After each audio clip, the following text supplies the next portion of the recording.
번째는 자기주도 학습인데요. 이거 설명을 드리기 전에 이거 다 아시는 내용 넘어가기 전에요. 자기주도 학습은 뭐라고 생각하세요? 자기가 주도적으로 네. 공부를 하는 것입니다. 공부를 스스로 한다. 자기 주도해서 네, 공부하는 거 또 있을까요? 확인하고 체크까지. 예. 그렇죠. 결국에는 계획을 짜서 실천을 하고 자기 실천한 거에 대해서 평가도 자기 스스로 하는 것까지를 말한다고 합니다. 또한 이제 실천하는 과정에서 어려움이 있다, 질문이 있거나 도움을 구해야 되는 경우에도 내가 그 도움을 적극적으로 나서서 구하는 거죠. 누가 올 때까지 기다리는 게 아니고요. 그래서 설명을 정리를 하면 목표를 설정을 하고 계획을 짜고 자원 확인을 하며 무슨 책을 볼지 무슨 강의를 들을지 이런 걸 확인하고 전략을 선택해서 방법을 익히는 거죠. 학습 결과를 평가하는. 그래서 실제로 실천을 한 다음에 그 결과를 스스로 평가하는 것까지를 말한다고 해요. 여기서 모자라는 부분이 어딘지를 찾는 게 중요하겠죠. 이런 정의가 의미 있는 게 아니고 이렇게 정의가 있다면 과연 학생들을 관리할 때 이런 1년의 과정 중에서 어느 쪽이 이 학생이 약한가를 그 잣대를 가지고 관찰을 하셔야 될 거예요. 그래서 이 학생은 이런 부분이 약하구나. 예를 들면 목표를 세우고 계획을 잡는 거가 약해서 그냥 즉흥적으로 공부하지는 않는지, 또 계획은 그냥 막 짜긴 잘 짜는데 무슨 책으로 무슨 내용을 어떻게 공부해야 되는지를 선정을 못한다든가, 혹은 전략이 없어서 그냥 열심히는 하는 것 같은데 오랫동안 공부는 하는데 영 효과가 없는 친구들은 아닌지, 마지막으로 결과를 평가, 내가 스스로 문제도 내보고 뭘 내가 잘 알고 있는지 모르고 있는지를 평가를 해보고는 있는지, 아니면 그냥 뭐라 그럴까요,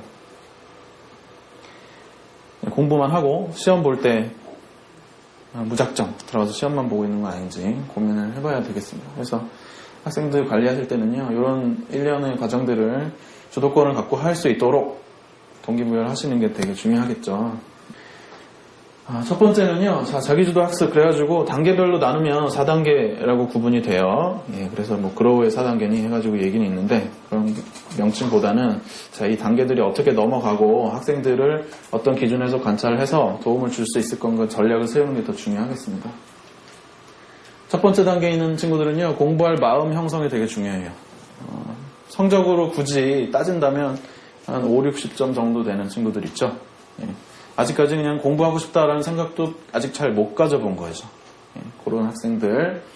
사실상 자기주도적인 학습이라는 거는 거의 형성이 되어 있지 않고요. 무슨 책으로 어떻게 얼마나 공부해야 되는지도 거의 판단을 못 해요. 예. 그렇고 과외 선생님이나 학원 선생님이 알려주기만 기다리죠. 예, 두 손 놓고 그냥 상담만 해서 방법을 가르쳐주고 마음을 동기부여한다고 해서 되지 않는다는 게 일반적인 견해고요. 그래서 학교 선생님이든 누구든 간에 직접 지도가 정확하게 효율적으로 이루어져야만 변화할 수 있다고 합니다. 근데 문제는 뭐냐면요, 그런 직접 지도가 병이 될 때 정신관리적인 상담, 그러니까 학생의 마음에 관련된 거를 일깨워주지 않으면 직접 지도도 사실 무용지물이란 거죠. 그러니까 한마디 쉽게 말하면 가르쳐주되 그걸 흡수할 마음을 먼저 생성해주고 가르쳐줘야만 흡수할 수 있다는 거예요. 예. 또 이유를 찾아야 된다. 내가 왜 공부하는지. 이거는 사실 어느 영역의 학생이든지 다 필요한 내용이고요. 그래서 설명을 하자면 가르쳐주지도 않고 무작정 혼자 해보라고 하는 거는 자전거만 던져주고 타보라고 하는 거 같죠. 그래서 이런 선생님의 역할이 좀 필요하겠습니다. 실제로 상담해보면요, 5, 60점대 학생들 되게 많이 만나게 되는데 공부를 해야겠어요 이런 생각 잘 안 해요. 예. 말은 하죠. 저도 공부 잘할래요. 그러는데 사실 심각하게 공부를 잘해봐야겠다는 생각은 별로 못합니다. 그리고 어려서부터 쌓아온 경험이 공부를 잘해봐야겠다, 잘해봤다라는 경험이 별로 없으니까 그게 뭔지도 잘 몰라요. 사실 고기도 먹어본 사람이 잘 먹는다고 공부도 해본 경험이 있어요. 잘해본 초등학교 4학년 때 혼자 반에서 100점 정도 맞아봐야 잘하는 게 기분 참 좋은 일이고 그렇구나 하는 거 알죠. 그걸 모르면 되게 답답할 노릇이에요. 그래서 이런 친구들 처음 만났을 때 저는 그런 거 하거든요. 얘네들의 지금까지의 생활에 대해서 서술을 하도록 해봐요. 그러니까 자기 인생 라이프 곡선 이러면 너무 거창하고 한 몇 년 동안 무슨 경험을 했고 어떻게 겪어왔고 공부적으로나 집에서의 선생님, 뭐 부모님이나 친구들과의 관계, 그리고 내가 한 번이라도 어떤 성취 경험을 해본 것들이 있나 이런 걸 최대한 일깨워줘요. 그걸 못 찾아내면 사실 공부 방법이나 뭐 다른 동기부여 별로 효과가 없었던 것 같아요.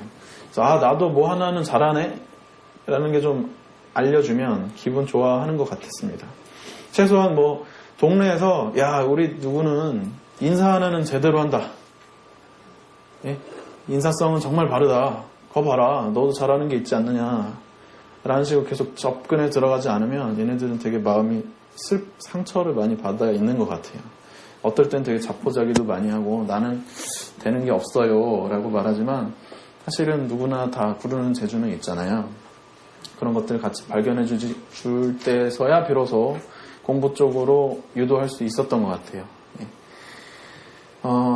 또 저런 학생도 있어요. 그 중독돼 있는 애들. 뭐 이렇게 이것저것 중독 환경 많잖아요. 판타지 소설이나 뭐 게임이나 또 뭐 있나요? 요새 두 가지가 제일 많이 심각한 것 같은 인터넷이나. 근데 그런 거 빠져있는 친구들도 이렇게 성적 되기 쉽거든요. 걔네는 사실 두뇌 회전이 되게 빠르고요.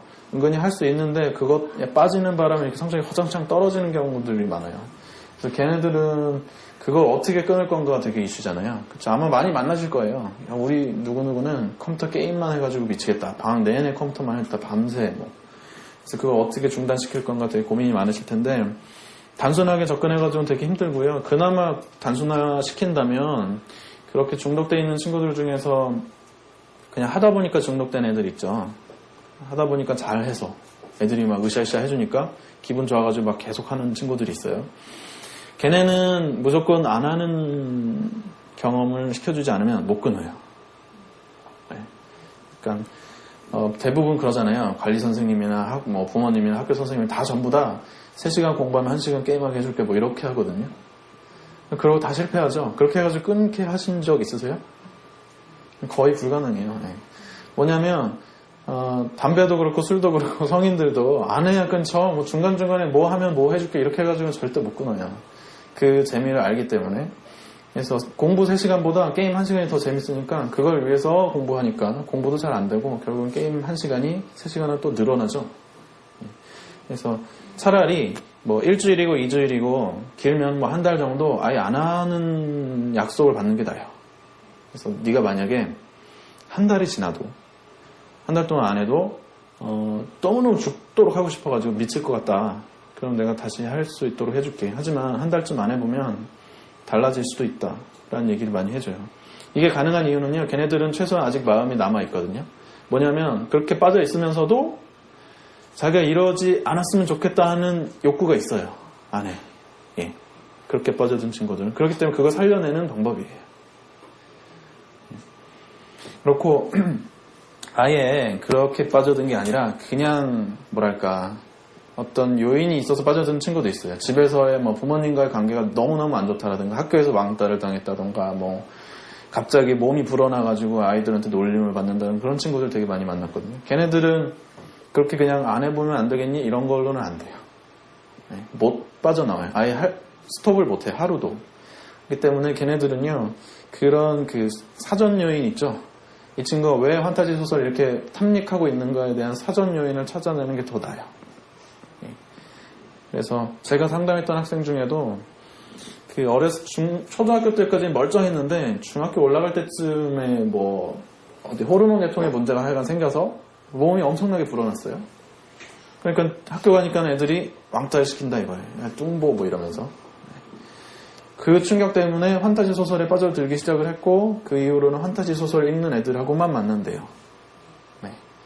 저는 처음에는 그걸 잘 접근을 못했죠. 이거 어떻게 해줘야 되나. 그래서 야, 뭐 3시간 공부하면 1시간 판타지 소설 마음 놓고 읽어. 뭐 이런 거 해가지고 다 실패하고 어떻게 할까 결국 최종적으로 나왔던 얘기는 상담 전공하신 분들하고 논의를 한 결과 그 요인을 찾아내야겠다라고 했고 그래서 알고 보니 또 그냥 그런 신체적 요인뿐만 아니라 집에서도 좀 부모님 관계가 안 좋았대요. 그래서 저한테는 얘기를 안 했는데 상담 전공하신 특별히 상담을 요청드렸던 선생님이 한테는 얘기를 하더라는 거예요. 차이가 뭐냐면요. 그런 얘기를 유도해내는 게 중요하다는 거죠. 저처럼 그냥 힘으로 어떻게 상담으로 해낼까 했을 때는 그 학생이 말하지 않았지만 그 학생의 말을 잘 들어주는 선생님이 접근했을 때는 그 학생이 그런 저한테 말하지 않은 부분을 얘기했다는 거예요. 네. 그래서 선생님들도 만약 그런 친구들을 만나면 이렇게 말을 유도할 수 있도록 계속 잘 들어주시는 게 되게 중요합니다. 어른들은요 자기가 다 알고 있다고 생각하기 때문에 말을 많이 해주려고 그러죠. 안 그러신가요? 학생들하고 만날 때 잘 곰곰이 생각해 보세요. 내가 말을 많이 들어주려고 했는지, 마음 자세 자체가, 아니면 말을 많이 해주려고 하지 않았는지.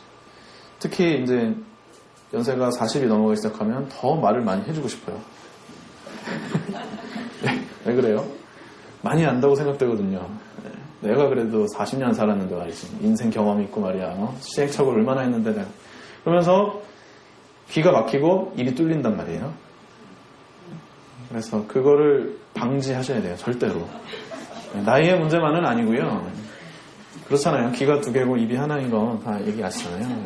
적게 말하고 많이 들으라는 그런 원칙처럼 관리해주고 상담해주시는 선생님의 제일 원칙은요. 잘 들어주는 거예요. 어머님이신 분들도 계시죠? 아줌마들끼리 모여가지고 막 얘기하면 스트레스 풀리죠. 그리고 방법은 나중에 집에 돌아오면 해결책은 없는데 그냥 괜히 괜찮잖아요, 기분이. 그리고 얘기하다가 스스로 해결책을 찾기도 하고. 그런 경험을 학생들도 할 수 있다는 거예요. 그렇죠? 관리 선생님이 답을 안 줘도 그 얘기를 이끌어 나가주는 과정 속에서 자기가 생각을 하고 해결책을 찾을 수도 있다는 거죠. 꼭 힘들여서 내가 다 답을 알려줘야지 라고만 생각 안 하셔도 됩니다. 첫 번째 넘어가겠습니다. 시간이 좀 지났나요? 좀 빨리빨리 할게요. 이제 두 번째 단계는요. 자기주도성이 좀 형성되고 있어요. 물리적인 점수로 얘기하자면 한 7, 80점대 학생들. 그래서 마음만 잡아주면 재밌게 공부할 타입이에요. 얘네들은요. 어떤 친구들이냐면 저 공부 열심히 하고 싶어요. 어떻게 하면 좋을까요? 하고 좀 하다가 갑자기 나가서 놀죠. 딱 그 정도예요. 야